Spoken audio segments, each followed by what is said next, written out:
और राजनीति में बड़ी खबर यूपी से है, जहां एसआईआर प्रक्रिया को लेकर बीजेपी की अहम बैठक हुई। इसमें सीएम योगी के साथ सरकार और संगठन के पदाधिकारी शामिल हुए।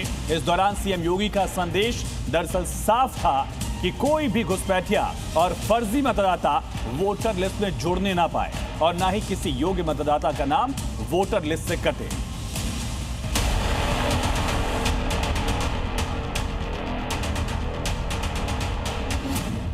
योगी आदित्यनाथ ने पिछले कुछ दिनों से एक साथ डबल मोर्चे पर काम तेज कर दिया है। इस डबल मिशन के टारगेट पर हैं फर्जी वोटर और घुसपैठी। जो भी डेमोग्राफी को बदलने का दुस्साहस करेगा, उसको स्वयं पलायन करने के लिए मजबूर होना पड़ेगा। कोई यूपी में डेमोग्राफी बदलने की हिम्मत ना कर सके, उसके लिए योगी आदित्यनाथ अब खुद फील्ड में उतर गए। इसी को लेकर आज लखनऊ में एसआईआर प्रक्रिया को लेकर वर्कशॉप की,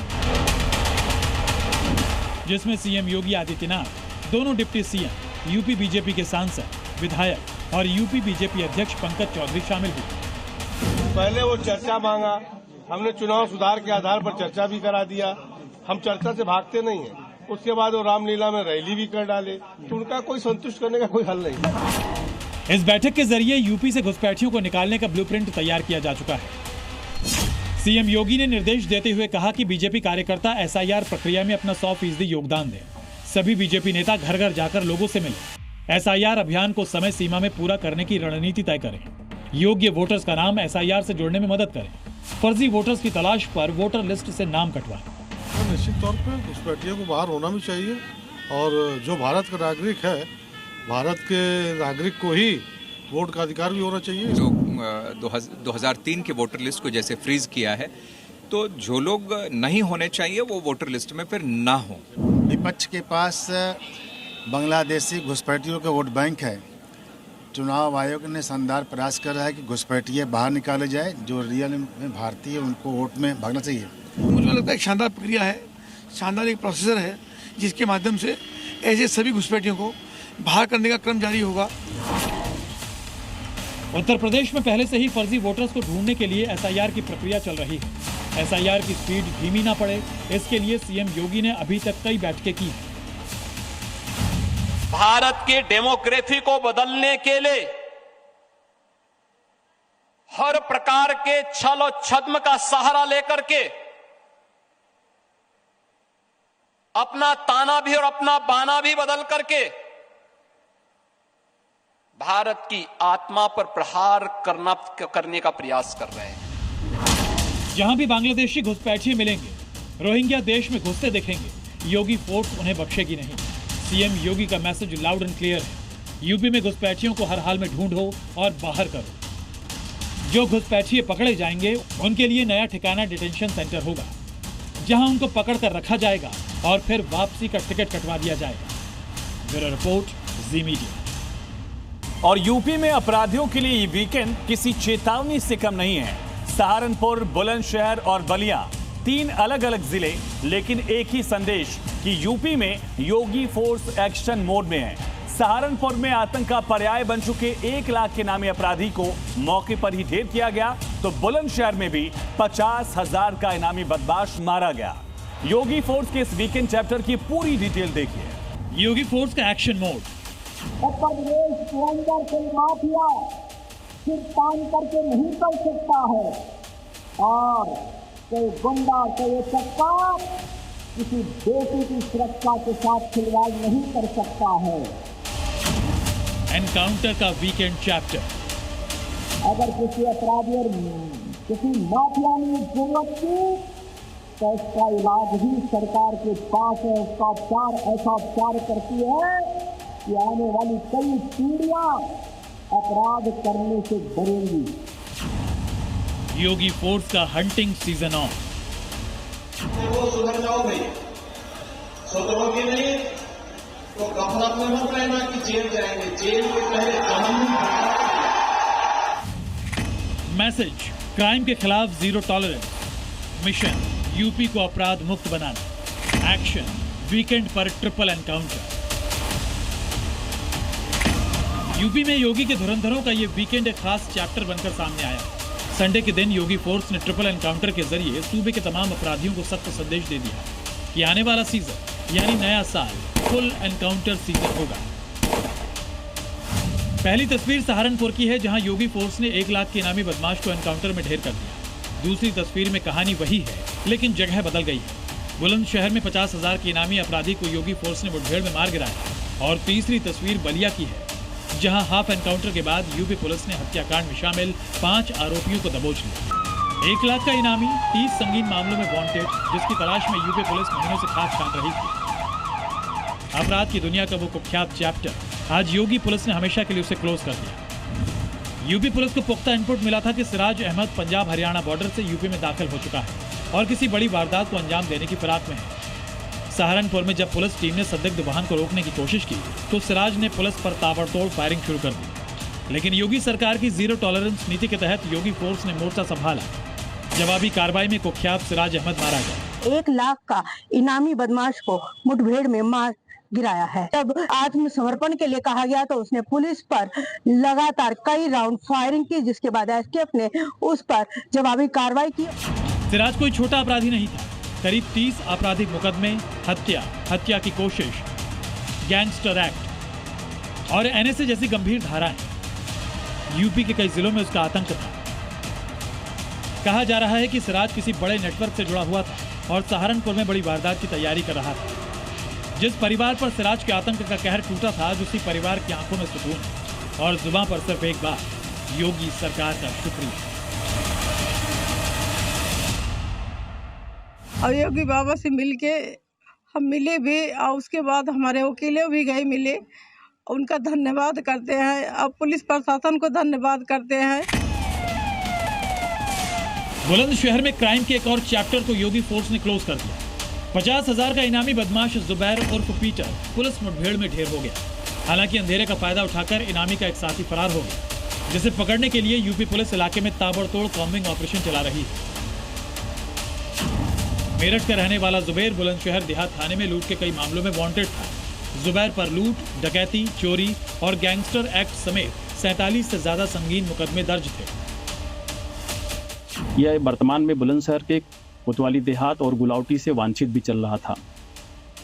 मौके पर फील्ड यूनिट आ गई है, जहां पर 30 बोर का पिस्टल भी पड़ा हुआ है, खोखा कारतूस और जिंदा कारतूस भी पड़े हुए हैं, जिनके संकलन की कार्रवाई की जा रही है। वहीं बलिया में आयुष यादव हत्याकांड में पुलिस को बड़ी कामयाबी मिली है। उभाऊ थाना पुलिस ने मुठभेड़ के बाद इस सनसनीखेज हत्याकांड में शामिल 5 आरोपियों को दबोच लिया। पूछताछ में आरोपियों ने कबूल किया कि 13 दिसंबर को आयुष यादव के घर के बाहर गोली मारकर हत्या की गई थी। 3 बदमाश ये थाना भीमपुरा के रहने वाले थे और चौथा राहुल ये थाना उभाऊ का रहने वाला था। प्रारंभिक पूछताछ में इन्होंने 13 दिसंबर 2025 को थाना उभाऊ के अंतर्गत आयुष यादव उर्फ राहुल यादव की हत्या करना इन्होंने स्वीकार किया। एक के बाद एक इनामी बदमाशों का सफाया। यूपी में अपराधियों के लिए क्लियर मैसेज है, या तो कानून की हद में रहो, नहीं तो फिर हंटिंग सीजन के लिए तैयार रहो। ब्यूरो रिपोर्ट, जी मीडिया। यूपी में अपराध और अपराधियों के खिलाफ सीएम योगी के तेवर बेहद सख्त हैं, लेकिन फिर भी कुछ अराजक तत्व ऐसे हैं जो अपनी हरकतों से बाज नहीं आ रहे, लगातार योगी की पुलिस को चुनौती दे रहे हैं। सरकार साफ कर चुकी है, कानून से ऊपर कोई नहीं है और अगर अपराध का रास्ता कोई चुनता है तो उसका अंजाम तय है। चंदौली में हथियारों की नुमाइश, हरदोई में स्कॉर्पियो से कुचला, जौनपुर में जमीनी विवाद में हिंसा। उत्तर प्रदेश के अलग अलग इलाकों की ये तस्वीरें योगी फोर्स को चुनौती दे रही हैं। उस यूपी में जहां कानून का राज है, जहां अपराधियों और उपद्रवियों के लिए कोई जगह नहीं, ऐसे में दबंगई और गुंडागर्दी को देखकर समझा जा सकता है कि इनका अंजाम क्या होने वाला है। उत्तर प्रदेश के अंदर जो आत्मविश्वास है, इस आत्मविश्वास के पीछे के प्रमुख कारणों में है कि प्रदेश में कानून का राज है। लेकिन इन तीनों जगहों पर सीएम योगी के क्लियर मैसेज को अनदेखा किया गया। चंदौली से आई सनसनीखेज तस्वीर ने कानून व्यवस्था पर सवाल खड़े कर दिए हैं। अलीनगर में एक युवक और युवती ने घर के आंगन में खुलेआम हथियार का प्रदर्शन करते हुए हर्ष फायरिंग की। पहले टेबल पर हथियार सजाया, फिर आंगन में अंधाधुंध फायरिंग की और इसके बाद सोशल मीडिया पर यह वीडियो अपलोड किया। वीडियो में साफ देखा जा सकता है कि दोनों बिना किसी डर के हथियार लहराते हुए फायरिंग कर रहे हैं। मामला सामने आते ही पुलिस महकमा अलर्ट मोड पर आ गया है। फिलहाल पुलिस ये पता लगाने में जुटी है कि हथियार लाइसेंसी हैं या अवैध। पुलिस ने मामले की जांच भी शुरू कर दी है। इधर हरदोई में पैसों के विवाद में एक युवक को स्कॉर्पियो से रौंद दिया गया। ये खौफनाक वारदात वहां लगे सीसीटीवी कैमरे में रिकॉर्ड हो गई। बताया जा रहा है कि पैसों के लेन देन को लेकर हुआ विवाद इस कदर हिंसक हो गया कि आरोपी ने अपनी गाड़ी युवक पर चढ़ा दी, जिससे युवक गंभीर रूप से घायल हो गया। पीड़ित को हरदोई में प्राथमिक उपचार के बाद लखनऊ के लिए रेफर कर दिया गया, जहां युवक जिंदगी और मौत के बीच झूल रहा है। हालांकि यह पूरी वारदात सीसीटीवी कैमरे में रिकॉर्ड हो गई है और अब योगी फोर्स इसी वीडियो की मदद से हमलावर की तलाश में जुटी है। उत्तर प्रदेश के ही जौनपुर में बदलापुर में भी कानून को हाथ में लेने की कोशिश की गई। जमीनी विवाद में दो पक्षों में हिंसक झड़प हुई। मामूली कहासुनी के बाद यह विवाद इतना ज्यादा बढ़ता चला गया कि दोनों गुटों के बीच उन्नाव क्वीन यानी नाज खान एक बार फिर से सवालों के घेरे में है। व्यूज और वायरल होने की चाह में नफरत, धमकी और अश्लीलता को हथियार बनाया गया, लेकिन योगी फोर्स की सख्ती के बाद वही तेवर अब माफी में बदलते नजर आ रहे हैं। लेकिन सवाल यही है कि क्या हेट कंटेंट बनाकर फेमस होना एक नया फॉर्मूला बन चुका है?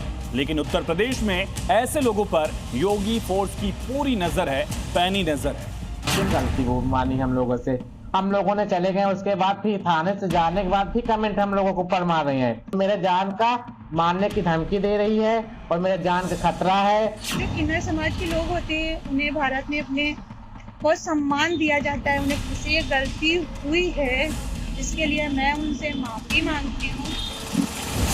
नाम नाज खान, पहचान उन्नाव क्वीन, काम अश्लीलता फैलाना, नया विवाद किन्नर कांड। ये नाज खान मेरे पीछे बहुत ज्यादा पड़ी है किन्नरों के और मेरे जान का मारने की धमकी दे रही है और मेरे जान का खतरा है। सुन लीजिए, उन्नाव की सड़कों पर अश्लीलता परोसने वाली नाज खान का असली चेहरा क्या है। सोशल मीडिया पर वायरल होने की भूख में नाज खान अब हेट थ्योरी पर चल पड़ी है। कंटेंट के नाम पर जहर, व्यूज के नाम पर नफरत और लाइक्स के लिए खुलेआम धमकियां। नाज खान पर आरोप है कि वो न सिर्फ किन्नर समाज के खिलाफ आपत्तिजनक और घृणित भाषा का इस्तेमाल कर रही हैं, बल्कि फोन कर किन्नर समाज से ताल्लुक रखने वाली लकी किन्नर को जान से मारने की धमकी तक दे रही है। नाज खान जो है उस दिन किन्नरों के बारे में आप शब्द बोली और शब्द बोलने के बाद में हम लोग थाने उस दिन गलती वो मानी हम लोगों से, हम लोगों ने चले गए, उसके बाद फिर थाने से जाने के बाद भी कमेंट हम लोगों को ऊपर मार रही हैं और भद्दी भद्दी सी गालियां दे रही हैं। भद्दी भद्दी से अज्ञात लड़कों द्वारा गाली दिलाई दी जा रही है हम लोगों को। अज्ञात लड़कों को द्वारा हम लोग कहीं जा रहे हैं, अपने मीटिंग में जा रहे हैं, किन्नर अखाड़े में कहीं जा रहे हैं तो पीछे मेरे गाड़ी लगा दी जाती है। नाज खान पहले भी कई बार सार्वजनिक जगहों पर आपत्तिजनक हरकतों को लेकर विवादों में रह चुकी है। अश्लील डांस को लेकर एफआईआर तक दर्ज हो चुका है। लेकिन इस बार मामला सिर्फ अश्लीलता का नहीं, सीधी धमकी और नफरत फैलाने का है। लेकिन जब योगी फोर्स की सख्ती सामने आई तो नाज की सारी अकड़ निकल गई। कल तक किन्नर समाज को लेकर आपत्तिजनक टिप्पणी करने वाली माफी मांग रही है। मुझे ऐसा नहीं करना चाहिए था क्योंकि जो किन्नर समाज के लोग होते हैं उन्हें भारत में अपने बहुत सम्मान दिया जाता है, उन्हें पूजा जाता है और मुझसे ये गलती हुई है जिसके लिए मैं उनसे माफी मांगती हूँ। लेकिन अब असली खेल समझिए।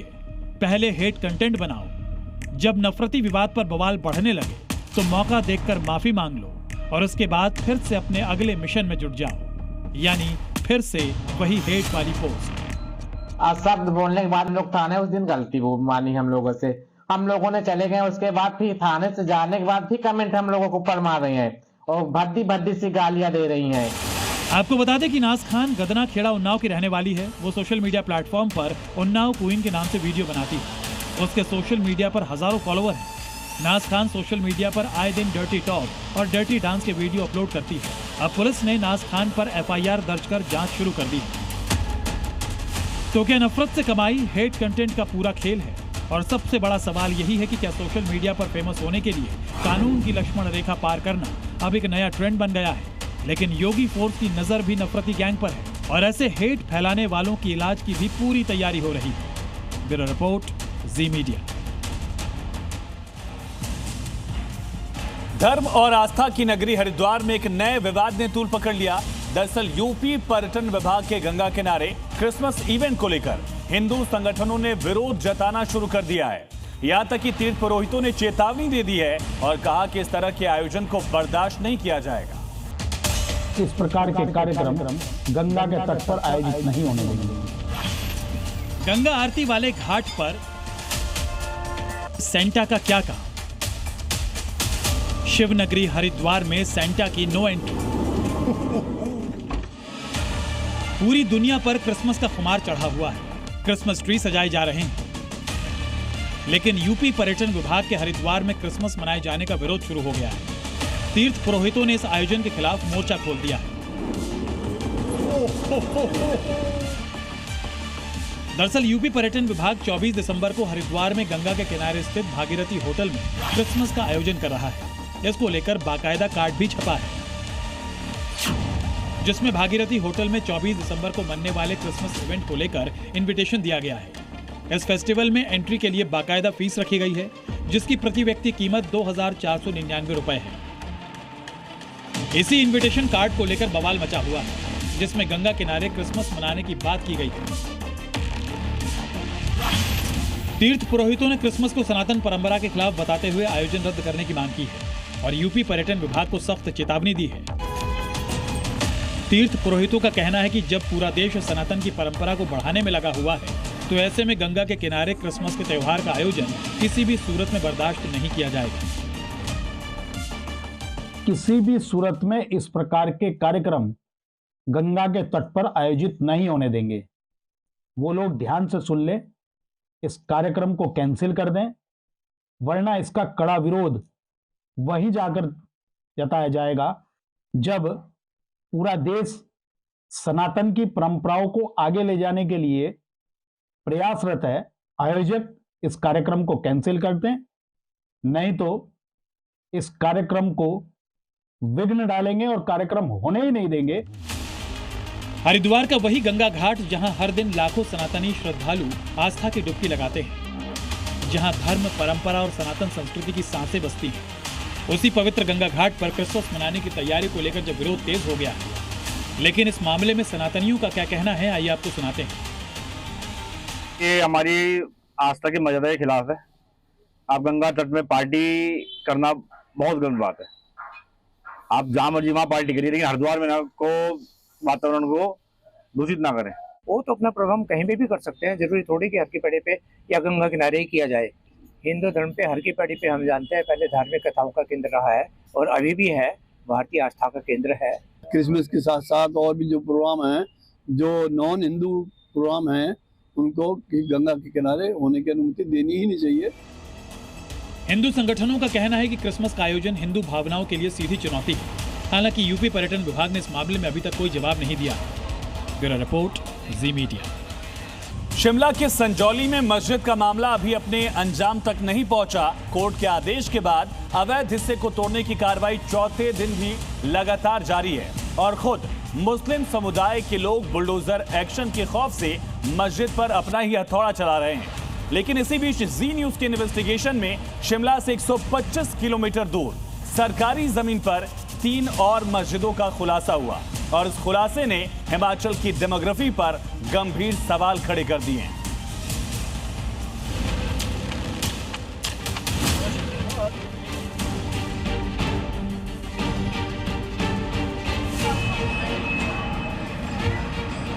मस्जिद टूटने का मतलब ये बिल्कुल मत समझिएगा कि मस्जिद पर बुलडोजर चल गए,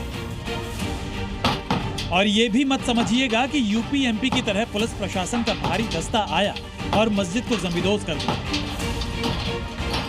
समझिए वही जो आपकी आंखों के सामने है।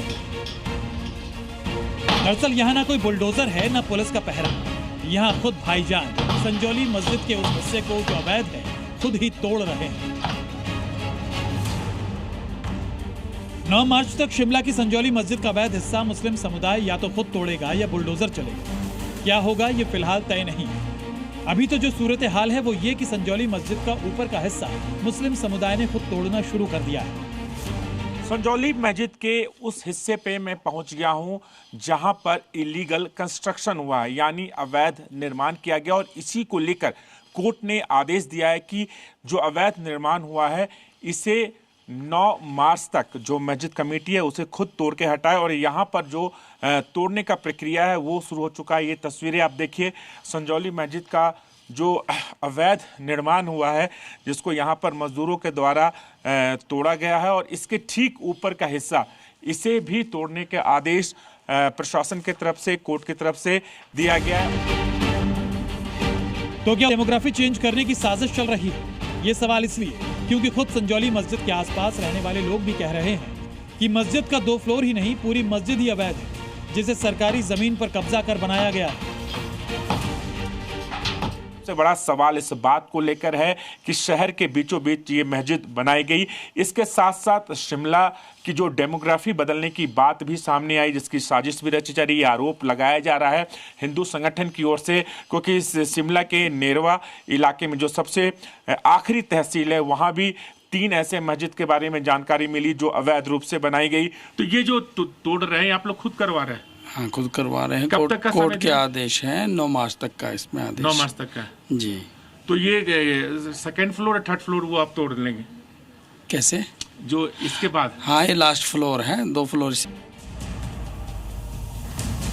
और बंगाल चुनाव से पहले कोलकाता में संघ प्रमुख डॉक्टर मोहन भागवत का बड़ा बयान सामने आया।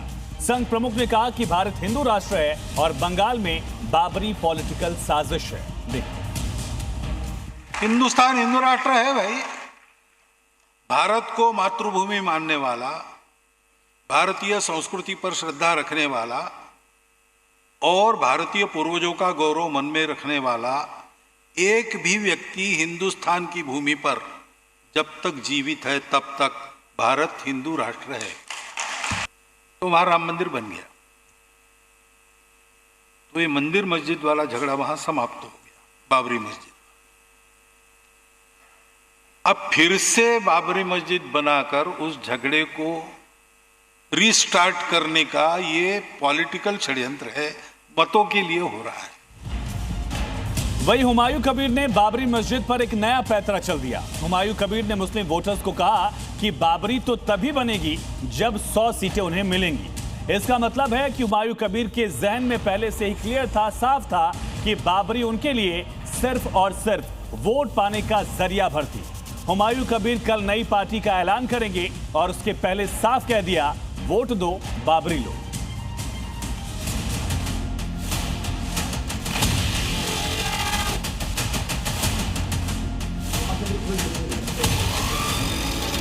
हुमायूं कबीर बंगाल में नई बाबरी का सबसे बड़ा झंडा बरदार, जिसका प्लान बंगाल में एक नहीं 3 बाबरी मस्जिद बनाने की है। मुर्शिदाबाद में बेलडंगा में जमींदारी लेके बनाने के बाद फिर दूसरा रामपुरहाट में, बीरभूम में कोई अच्छा जाएगा लेके वहाँ भी एक बनाएंगे, मालदा में भी एक बनाएंगे। 3 बाबरी मस्जिद बंगाल में होगा।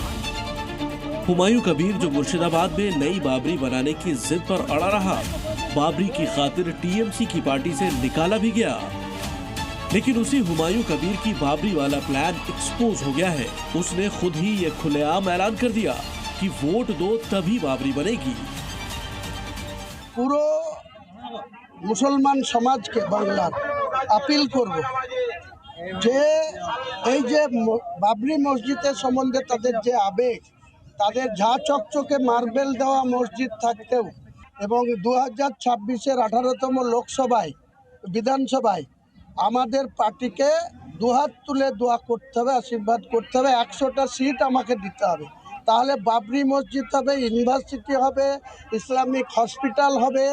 এখানে সমস্ত মানুষের, ব্যাঙ্গালোর কাউকে যেতে হবে না, চেন্নাই কাউকে যেতে হবে।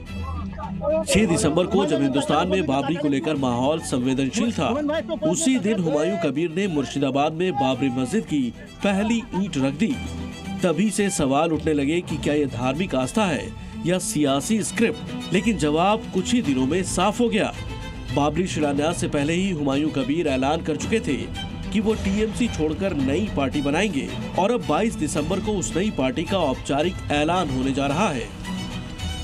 মুর্শিদাবাদ জেলার রেকর্ড সমাবেশ হবে। আজ পর্যন্ত মুর্শিদাবাদ জেলায় কোনো রাজনৈতিক দল বা কোনো নেতা, यानी कि बाबरी की नींव रखने के पहले ही हुमायूं ने अपना पूरा सियासी गणित बिठा लिया था। हुमायूं कबीर की मंशा साफ है कि बाबरी के नाम पर चुनाव जीतना, मुस्लिम भावनाओं को चुनाव में कैश करना, नई मुस्लिम पार्टी खड़ी करना और सत्ता की दहलीज तक पहुंचना। अब फिर से बाबरी मस्जिद बनाकर उस झगड़े को रीस्टार्ट करने का ये पॉलिटिकल षड्यंत्र है, मतों के लिए हो रहा है। बाबरी मस्जिद का नाम लेकर के ये मुसलमानों को कट्टरपंथ की ओर तो ले ही जा रहा है, लेकिन साथ ही साथ अपने राजनीतिक उल्लू सीधा करना चाहता है। और बांग्लादेश हिंसा से जुड़ी एक ऐसी खबर जिसे सुनकर आप यकीनन हैरान रह जाएंगे। इस वक्त की बड़ी खबर है बांग्लादेश के पूर्व सांसद का सनसनीखेज खुलासा। हसीना की पार्टी के पूर्व एमपी बोले, जी न्यूज से एक्सक्लूसिव बातचीत में बड़ा खुलासा हुआ है। हसीना की पार्टी के पूर्व एमपी सोतो मुनीर ने कहा तुर्की के एजेंट भी काम कर रहे हैं। सोतो मुनीर का ये बड़ा खुलासा, जी न्यूज से एक्सक्लूसिव बातचीत में ये बड़ा बयान दिया। कहा चुनाव के नाम पर मजाक हो रहा है। मोहम्मद यूनुस की सरकार में, शासन में हिंदू सुरक्षित नहीं है। जी न्यूज से एक्सक्लूसिव बातचीत में खुलासा हुआ। कहा युवाओं को भड़काया जा रहा है, बांग्लादेश को बर्बाद कर रहे हैं मुनीर। ये बड़ा खुलासा अवामी लीग के पूर्व सांसद सोतो मुनीर का, जो बड़ा नाम हुआ करते थे शेख हसीना की सरकार के दौरान, और अब उन्होंने कहा ये सब इसमें तुर्की की भी साजिश है। आप सीधे तौर पे क्या ये कह रहे हैं कि बांग्लादेश में जो कुछ भी हो रहा है उसके पीछे पाकिस्तान का हाथ है? 100% पाकिस्तान का हाथ है। और डॉक्टर यूनुस जो चीफ एडवाइजर है, वो सारे जमात और जो रिलीजन पार्टी है सारे को एक साथ करके बांग्लादेश में 71 में जो पाकिस्तान हार गया, वो भी उसका प्रतिशोध अभी शुरू किया। तो हम लोग ऐसे बांग्लादेश ठीक से चल रहे था। हसीना जी जब प्राइम मिनिस्टर था, आप तो हालत बहुत ही खराब है। जब आप लोगों की सरकार थी तब तो हालात ये नहीं थे। अभिव्यक्ति की आजादी थी, प्रेस फ्रीडम था, इसके साथ साथ माइनॉरिटी से लेकर हर वर्ग के लोग साथ में रह के वहां पर आराम से काम कर रहे थे। कभी भी भारत विरोधी इस तरह का एजेंडा नहीं चलाया जा रहा था। अपने पड़ोसियों के साथ रिश्ते अच्छे थे। तो आखिर ऐसा क्या हो गया कि देखते ही देखते साल डेढ़ साल में पूरा देश जो है बर्बादी की कगार पर है? नहीं, यही तो हम लोग यही तो बोल रहे हैं। जो भी पॉलिटिकल पार्टी इलेक्शन में जीत के गवर्नमेंट में आया, वो सारे इंडिया और any country we are to ready to good relation. हम लोग नहीं भूल गया 71 में इंडिया हम लोग को कितना हेल्प किया आजादी के लिए, कितना आदमी इंडियन का सोल्जर मर गया। हम लोग रेस्पेक्ट कर रहे। हम लोग चाहते हैं जो हम लोग का पोस्ट है उसको साथ अच्छा रिश्ता होना, एक गुड रिलेशन होना। तो economical development, all development, all everything is अच्छा से चलना चाहिए। तो ये जो यूनुस गवर्नमेंट एक प्लान में आया था जो कैसे बांग्लादेश के बर्बाद करना, एक पाकिस्तान के एजेंट, तुर्की का एजेंट, ये सारे एजेंट लेकर वो यूनुस बांग्लादेश में चीफ एडवाइजर में बैठा और बांग्लादेश का बर्बाद करके चला जाएगा। हम लोग का सारे को पता है, ये लोग आया पैसा के लिए, पैसा कमाया, देश को लूटा। अभी वो पता नहीं कब चला जाएगा। तो इस एक्सक्लूसिव बातचीत में आपने देखा कैसे बांग्लादेश में पाकिस्तान और मोहम्मद यूनुस की मिलीभगत एक्सपोज हो गई है। उस्मान हादी जैसे कट्टरपंथी की मौत के बाद पूरा बांग्लादेश जल उठा और अब हादी के सुपुर्दे खाक होने के बाद सत्ता की जो पूरी साजिश थी वो बेनकाब हो गई है। बांग्लादेश में हिंदुओं पर हो रहे अत्याचार के लिए खूनी जिहादी वजह है, लेकिन इन कट्टरपंथियों को किस तरह यूनुस सरकार और पुलिस का फुल सपोर्ट हासिल है, उसका एक बड़ा सबूत आज दुनिया के सामने है। जिहादी की हुई हत्या, हिंदू बनने लगे निशान, खून खराबे की साजिश, बंग भंग की ख्वाहिश, यूनुस सिस्टम में जहर, फैला कट्टरपंथी कहर। शरीफ उस्मान हादी की मौत के बाद बांग्लादेश में कट्टरपंथियों का खूनी खेल खुलेआम चल रहा है। दुनिया बांग्लादेश को जलते हुए, हिंदुओं को कुचलते हुए देख रही है, लेकिन यूनुस सरकार खामोश है। यूनुस की पुलिस से लेकर यूनुस की तमाम एजेंसियां तमाशे का हिस्सा बनी हुई हैं। बांग्लादेश में किस तरह कानून कट्टरपंथियों के आगे सरेंडर मोड पर है, इसकी जिंदा सबूत है ये तस्वीर। ये वही दीपू चंद्र दास है जिसकी कट्टरपंथियों ने निर्मम हत्या करके शव को पेड़ से लटकाकर जला दिया था। लेकिन कट्टरपंथियों की नफरती साजिश से पहले दीपू चंद्र दास के साथ क्या हुआ, इसका खुलासा इस नए वीडियो से सामने आया है। तस्वीरें गवाही दे रही हैं कि निर्ममता से हत्या करने से पहले दीपू दास को पुलिस स्टेशन लाया गया था। हत्या से चंद घंटे पहले थाने के अंदर दीपू चंद्र दास डरा सहमा, घबराया हुआ नजर आ रहा है। दीपू पर ईश निंदा का आरोप लगाया गया था। आरोप के बाद ही पुलिस दीपू को पकड़ कर ले गई, लेकिन पुलिस के साथ साथ गुस्साए कट्टरपंथियों की भीड़ भी थाने के बाहर मौजूद थी। डरे सहमे दीपू चंद्र दास ने सफाई भी दी कि उसने किसी धर्म का अपमान नहीं किया, लेकिन पुलिस ने दीपू को उन्मादी भीड़ से बचाने की कोई कोशिश नहीं की। आरोप है कि जब तक दीपू थाने में मौजूद रहा, बाहर कट्टरपंथियों की भीड़ खूनी भेड़ियों की तरह दीपू का इंतजार करते रहे, और उसके बाद वही हुआ जिसका डर था। दीपू को बेरहमी से मौत के घाट उतार दिया गया। बांग्लादेश में कट्टरपंथी खुलेआम सड़कों पर घूम रहे हैं। बांग्लादेश कट्टरता की आग में झुलस रहा है। सत्ता में बने रहने की मोहम्मद यूनुस की कभी न मिटने वाली भूख है, जिसने उन्हें हादी को दिल में बसाने पर भी मजबूर कर दिया है। खबर है कि उस्मान हादी के हत्यारे बांग्लादेश छोड़कर भाग गए। खबर है कि जिस दीपू चंद्र दास को ईश निंदा के नाम पर बेरहमी से मार दिया गया, उसके खिलाफ ईश निंदा का कोई सबूत नहीं मिला। यानी बांग्लादेश में सब कुछ प्लांटेड है, नाटक है, तमाशा है। और अब बांग्लादेश के हिंदू भी कट्टरपंथियों, यूनुस सरकार और पुलिस प्रशासन के खिलाफ अपनी आवाज बुलंद करने लगा है। बांग्लादेश के ढाकेश्वरी मंदिर में न्याय के लिए सभा का आयोजन किया गया। मंदिर में हिंदू समुदाय के लोगों ने दीपू चंद्र दास के हत्यारों पर सख्त कार्रवाई की मांग की। साथ ही दीपू की आत्मा की शांति के लिए मौन रखा गया। ढाकेश्वरी मंदिर में हिंदुओं ने ऐलान कर दिया कि अब किसी भी तरह का अन्याय बर्दाश्त नहीं किया जाएगा। पाकिस्तान पहले ईंट दर ईंट टूटा, अब दीवार दर दीवार बिखर रहा है। इस वक्त फील्ड मार्शल मुनीर की फौज दो तरफा मार खा रही है। एक तरफ बलूचिस्तान लिबरेशन आर्मी मुनीर के सैनिकों को बेमौत मार रही है, तो दूसरी ओर डूरन लाइन पर तालिबान ने ऐसी शानदार तैयारी की है कि पाकिस्तानी सेना के होश फाख्ता हैं। ऐसे में जब पूरी तैयारी के साथ अफगानिस्तान हमला करेगा तो पाकिस्तान क्या करेगा, इस सवाल का जवाब मुनीर को मिल ही नहीं पा रहा है। कहते हैं जब गीदड़ की मौत आती है तो वो शहर की तरफ भागता है, और पाकिस्तान के मुल्ला मुनीर ने बलूचिस्तान और अफगानिस्तान से पंगा लेकर अपनी मौत तय कर ली है। ये लूटी और बेमौत मारी गई मुल्ला मुनीर की आर्मी की सबसे ताज़ा तस्वीरें हैं। बलूचिस्तान में पाकिस्तान की आर्मी को एक और बड़े हमले का सामना करना पड़ा। पंजुगर और खुजदार के जहरी इलाके में पाक आर्मी को निशाना बनाकर हमला किया गया। विद्रोही गुट बलूच लिबरेशन आर्मी ने इन हमलों की जिम्मेदारी ली है। बीएलए के हमले में 13 पाकिस्तानी फौजियों की मौत होने की खबर है। 2 अलग अलग हमलों में पाकिस्तानी सेना के हथियारों पर बीएलए ने कब्जा कर लिया है। इतना ही नहीं, बीएलए ने सोशल मीडिया पर मुनीर की बेइज्जती का वीडियो भी रिलीज कर दिया है। वीडियो में राइफलें, गोला बारूद के डिब्बे और दूसरे उपकरण दिखाई दे रहे हैं। बीएलए का दावा है कि ये पाकिस्तानी आर्मी के हथियार हैं जो उसने अपने कब्जे में लिए हैं। एक तरफ बलूचिस्तान लिबरेशन फोर्स पाकिस्तानी सैनिकों को उनके इलाके में ही मिट्टी में मिला रही है, तो दूसरी तरफ अफगानिस्तान पाकिस्तान को घर में घुसकर मारने की तैयारी कर रहा है। यानी साजिशों का जाल बुनने वाला मुनीर अब डबल ट्रबल में फंस चुका है।